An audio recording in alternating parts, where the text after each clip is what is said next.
Hi guys, I'm Kasha. Welcome to the channel and welcome as always to our coffee times to discuss books in horror. And today I am here with a new book review. I'm here to talk about The Only One Left by Riley Sager. It's coffee time!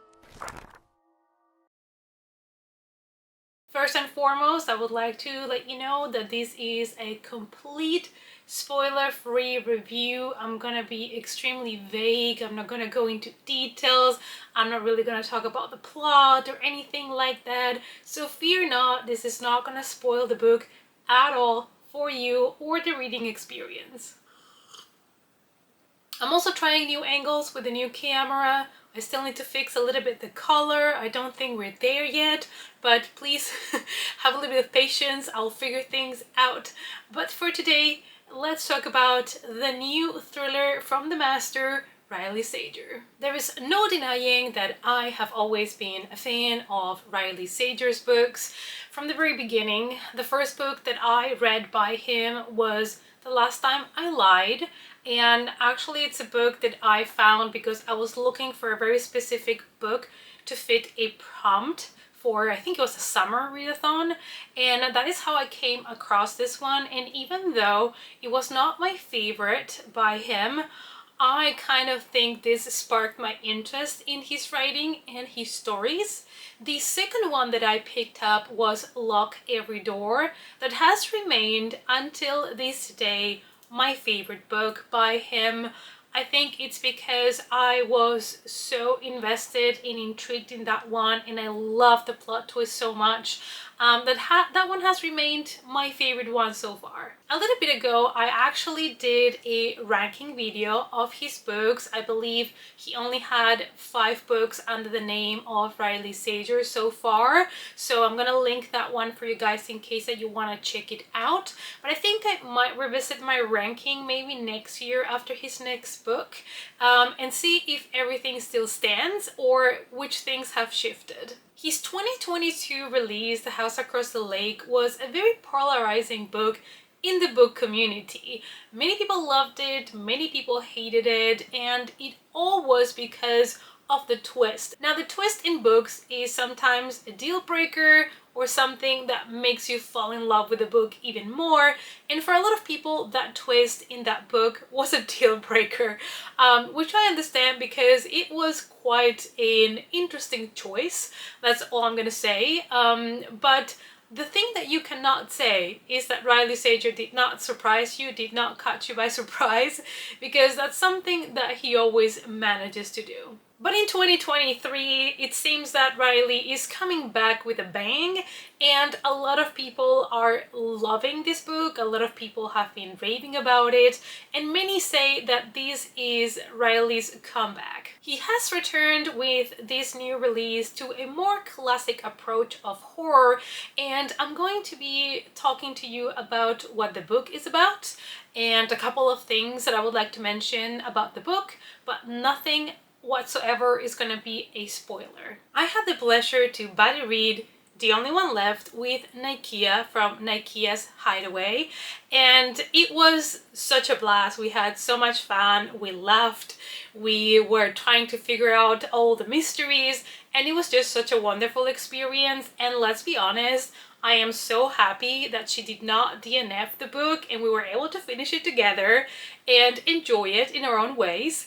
I know that she's going to upload her book review soon, so keep your eyes peeled for that. It's going to be up in her channel. And because this is a very twisty thriller, as you can expect from Riley Sager, I am going to really brush through the plot. I'm not going to go into detail. I'm not going to talk about anything at all, apart from really generic things about the book that might make you pick it up or not. So I'm just here to let you know what you can kind of expect from a book like this. What I can tell you about all of those twists is that I always say that Riley Sager finds a way to always have one of those twists that you never see coming, slap you right in the face when you least expect it.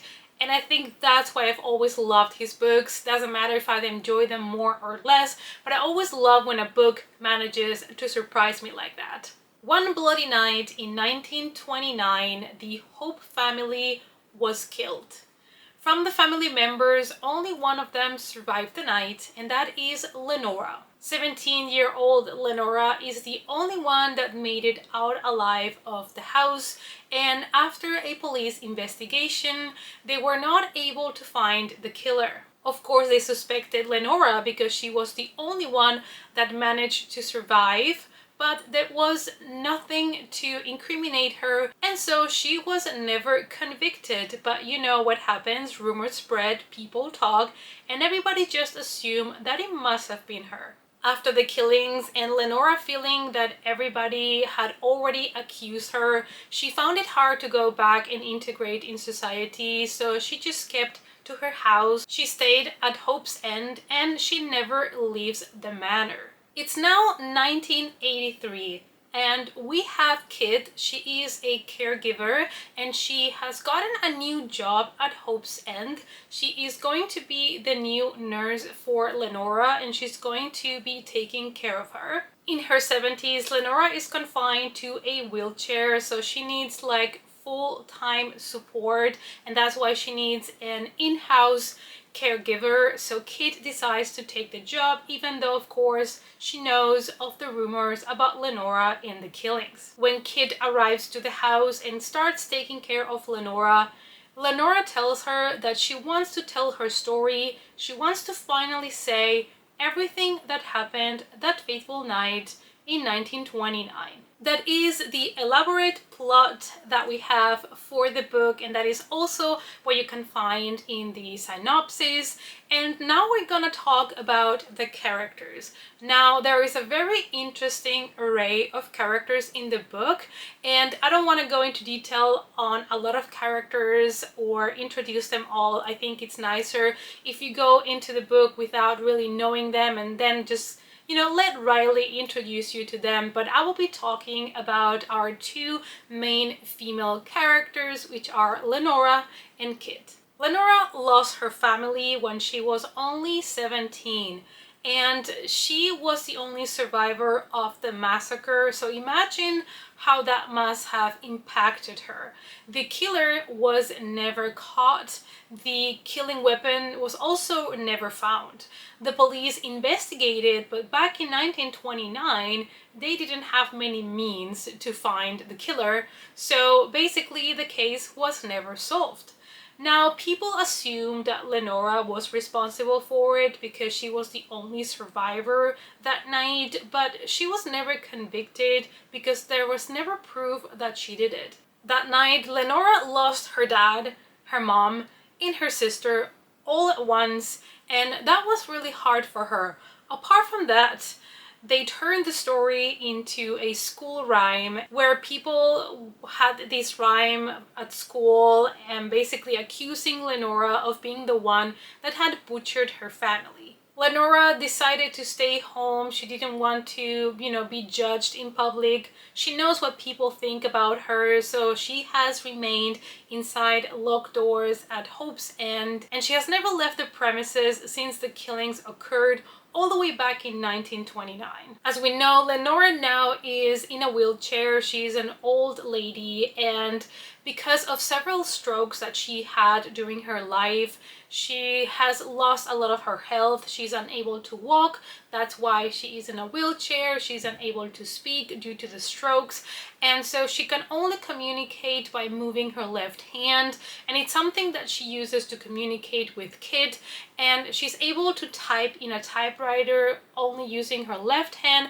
And that is how she communicates to Kit that she is ready to tell everything that she saw, everything that happened in 1929 during the killings. On the other hand, we have Kit. She is a middle-aged woman that still lives with her dad, and she has been working as a caregiver for the past 12 years for a company that gives her clients, and now they have offered her a new job, which is to go to Hope's End to take care of Lenora. She's a little bit conflicted because, like everybody else in town, she knows the story about Lenora. She knows what people think about her and about the murders, but she decides that this might be a really good job for her because she will be moving into Hope's End, so she would leave her house and her dad because her relationship with her dad is not really the best. So she thinks it's going to be a good opportunity for her to move out, be somewhere else, and just take care of Lenora, even though she is still a little bit kind of spooked by her. When Kit arrives to Hope's End, she has her own previous preconceptions of Lenora and what people in town think about her, but then she sees this really old lady in a wheelchair, unable to move and to speak, and she feels really sorry for her and everything that happened to her, and she kind of starts to see her in a different way, but at the same time, she still thinks there is something weird about Lenora. Kit's character is really well balanced with Lenora's, and I feel like both women are gonna find out throughout the book that they have a lot more in common than they first anticipated. Lenora is now willing to tell Kit the truth. And what is the truth going to be? What is she going to reveal? Who committed the murders? For the story and the concept, you need to imagine this as a new take on the classic horror story, The Turn of the Screw by Henry James from 1898. We had in The Turn of the Screw a nanny that took a very appealing job, really well paid, a job to be a nanny for a really wealthy family. But when she gets there, she realizes that the kids are seeing things in the house that she will start seeing as well. Is there something in the house? And it is one of those classic haunted house stories that also has family secrets. And in a very similar way, we have that here with The Only One Left. We have, instead of a nanny, a caregiver that goes to a wealthy family's house, even though the manor is not what it used to be anymore. And she takes care, instead of children, of an elderly lady, Lenora. But there is also spooky things in the house, this like feeling of something being really creepy, and also you have obviously the element of family secrets. So there is a lot of similarities here, so I would say it's kind of like a twist on the classic story of The Turn of the Screw. Even though Riley Sager already wrote a, creepy house, haunted house story with Home Before Dark, this one is very different and we have different mysteries here to uncover. I would say that in this case, The Only One Left is very character driven, and there is a lot that is going to be said about the family. And with that, with family, we go to our first theme or topic in the book, which is obviously family. There is a lot that evolves around the Hope's family because our mystery here is to solve what happened to the family, why were they killed, and who killed them. So you're going to explore a lot of different family relationships, but you're also going to hear a lot about the background stories from our characters. So it is very character driven, and there is a lot about the characters that you need to uncover. We also have the old manor, the creepy house. It's an element that is used a lot specifically in Gothic or Victorian horror, and it's something that you're gonna have here. We have Hope's End, which is a beautiful manor that now it's almost in ruins because time has passed, nobody has really taken care of the house, and the only person that has been living in it has been Lenora, apart from the help that she needs. But the house is in a very poor state right now. However, it gives you that feeling of spookiness, creepy noises. The atmosphere is there, and there's also remains of the blood that was shed that night during the killings, still soaked in those walls. This book is also a mystery. We have here a case in which a murder has been committed. So we have here basically a whodunit murder mystery, because we know from the very beginning, from the get-go, that the Hope's family was killed except Lenora, but we don't know what happened that night, and we don't know who killed the family. And Riley is really good at creating doubt and suspicion on every single character. We have unreliable characters, and I think it's so important in this type of books so that the reader doesn't really have such an easy job trying to figure out who is responsible. I'm telling you, in a good mystery, you're gonna start suspecting everybody and their mother. Urban legend, because here I would like to address the fact that there is this school/nursery rhyme about Lenora and the killings in the same way that there was this Lizzie Borden song. Now, Lizzie Borden's story is a real story and she was a real murderer. In the case of Lenora, we don't know if she even committed the murders or if she was just accused of it, but she never did it. We just don't know. But I thought it was really interesting to bring the concept of legends and rumors and how these things originate, and how it always depends on who retells the story after the events happened.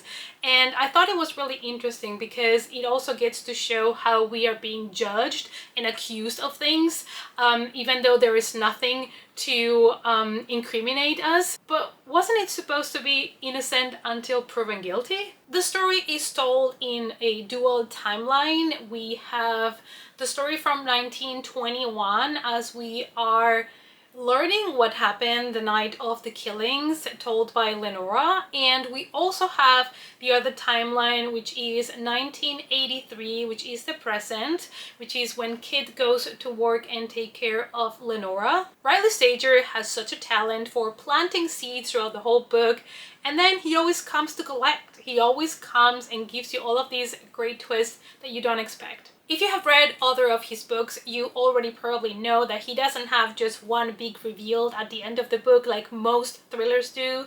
He has many twists and turns, and it's almost a roller coaster with him, which is another thing that I like about his writing style and the way that he writes thrillers. Might not be for you, but for me, it's a lot of fun. He's able to dig into the suspense, maintaining also the tension throughout the whole book. And he always knows that he needs a big hook, a big mystery to keep you engaged with the story, to really get your attention. And then once he has you in that hook, then it's just smooth sailing from there. The horror in this book, I would say, come from two different sources. We have, of course, the manor, this possibility of a haunted place with a lot of, skeletons in the closet. There were murders there. There is still blood in the walls. So there is this creepy vibe about the place, noises in the night. And on the other hand, we have humans as, the horror aspect, because of course we're looking for a killer.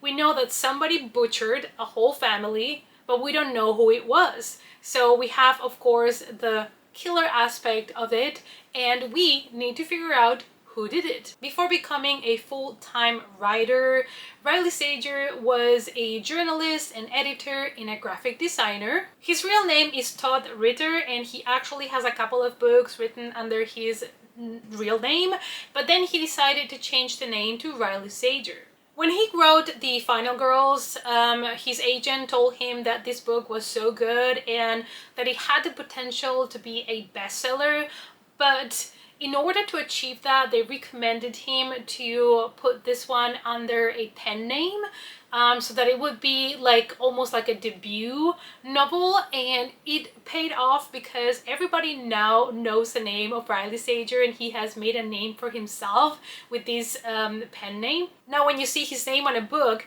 you know you're gonna get a good thriller with a lot of twists and turns and a lot of tension, and you kind of know that it's a safe bet. As of 2023, he has released 7 novels under Riley Sager and 3 under his real name. The book was almost like an Agatha Christie murder mystery, and it's one of those books that it feels like a Cluedo game. You have different characters, you have these rooms where people were killed, and you gotta figure out who is the killer and their motives, the whys and the hows and all of that. So if you love a really good whodunit murder mystery, I feel like this is a book that you will enjoy. But also if you like books that dig deeper into family secrets, family relationships, and you love twisty thrillers, I mean, this is a must read for you. In all honesty, this has been one of his best books. I still don't know where I would put it on my ranking, but I'm pretty sure it's gonna be up there, probably in my top 3. I will revisit this thought when I do my new ranking of his books, but honestly, this is a really good book. If you are one of the people that did not enjoy The House Across the Lake, please do give this one a chance, because a lot of people that didn't enjoy that one have been loving The Only One Left. I hope you guys enjoyed this spoiler-free review. Let me know down below if you like his books, if you've read them all, which one is your favorite. Let's talk about it in the comments down below. Thank you guys as always so much for watching, and I hope to see you all in the next coffee time. Bye!